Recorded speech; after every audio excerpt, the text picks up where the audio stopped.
மகாபெரிவாச்சரணம். பகவத்கீதை 5வது அத்தியாயம் கர்ம சந்நியாச யோகம். ஒவ்வொரு யோகத்தையும் ஒரே வரியில் எப்படி சொல்லி அந்த சுருக்கமாக அதை நம்ம எப்படி புரிஞ்சுக்கிறதுன்னு பார்த்துட்ருக்கோம்.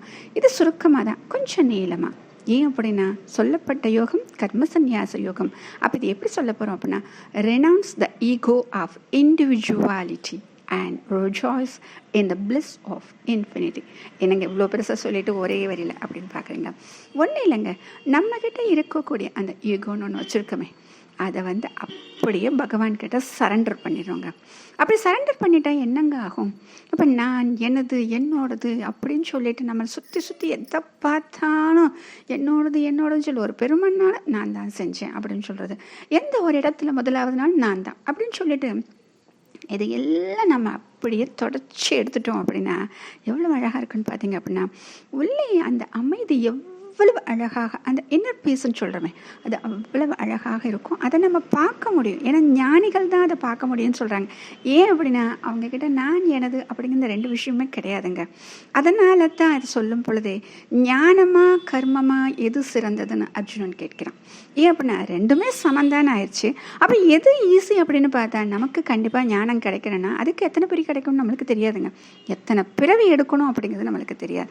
அப்போ நமக்கு முடிஞ்சது எளியது அப்படின்னு பார்த்தா கர்மம் எளியது, அதனால அது சிறந்தது அப்படின்னு சொல்றாரு. சரி, இந்த கர்மம் சொல்லும் பொழுது நம்ம என்ன சொன்னோம்?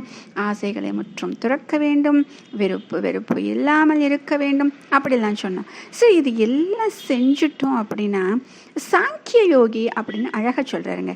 எப்போ பார்த்தாலும் இந்த ஆத்ம சிந்தனையில இயல்பா இருப்பார். அவங்க போய் தனியா நின்று உட்காந்து இப்படிதான் இருக்கணும்னு நினைக்க மாட்டாங்க. இயல்பா இருந்தாலே அந்த ஆத்ம சிந்தனையில தாங்க இருப்பாங்க. அப்ப அவங்க வாழ்க்கை எப்படி இருக்குன்னு பார்த்தா, நம்ம அழகா ஒரு உதாரணத்தை சொல்லலாம். தண்ணீரில் தாமரை இலை இருக்குது. இது நிறைய நம்ம சொல்லுவோம். இப்படித்தான் நம்முடைய வாழ்க்கை இருக்க வேண்டும் என்று தர்ம நூல்கள் சொல்கின்றன. தாமரை இலை எங்கே போய் நிற்கிது? தண்ணியில் நிற்கிது. ஆனால் ஒரு துளி தண்ணீராவது அதன் மீது படுகிறதா அப்படின்னா இல்லைங்க. அது மேலே ஒரு துளி வச்சா கூட அது அப்படியே உருண்டு கீழே போயிடுது. அப்படித்தான் பந்தங்களில் சிக்காமல் நாம் இருக்க வேண்டும். அப்போ செய்யக்கூடிய செயல்கள் எல்லாமே இயற்கையாக வருது. நம்ம என்ன சொல்லிடுவோம் அப்படின்னா, எனக்கு என்ன தெரியும், கடவுள் செய்ய சொல்லியிருக்காரு, எனக்கு விதிச்சிருக்கு, இன்னைக்கு நான் இதைத்தான் செய்யணும், இப்படித்தான் பண்ணணும்னு இருக்கு அப்படின்னு நம்ம சொல்றோம் இல்லையா? இல்லைங்க, இது எல்லாமே இயற்கையாக இருக்கக்கூடிய ஒரு விஷயம்.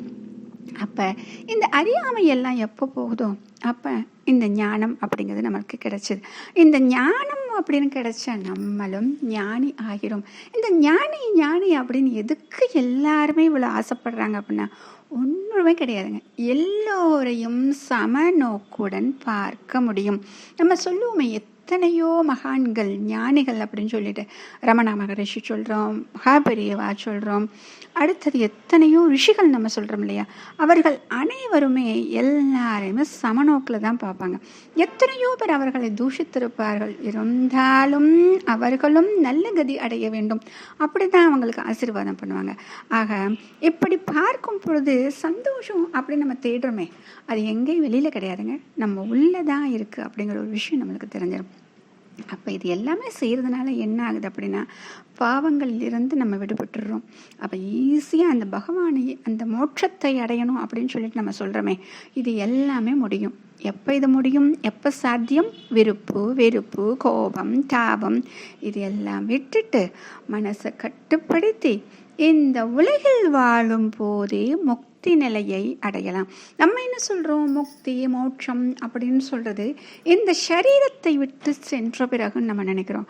அது உண்மையில் கிடையாது. இருக்கும் பொழுதே இந்த ஜீவன் முக்தி அப்படின்னு அழகா அதுக்கு பேர் சொல்லுவாங்க. இருக்கும் பொழுதே அந்த மோட்ச நிலையை அடைய முடியும், இந்த ஜீவன் முக்தி நிலையை அடைய முடியும் அப்படின்னு சொல்லிட்டு அழகா கண்ணன் சொல்றாருங்க.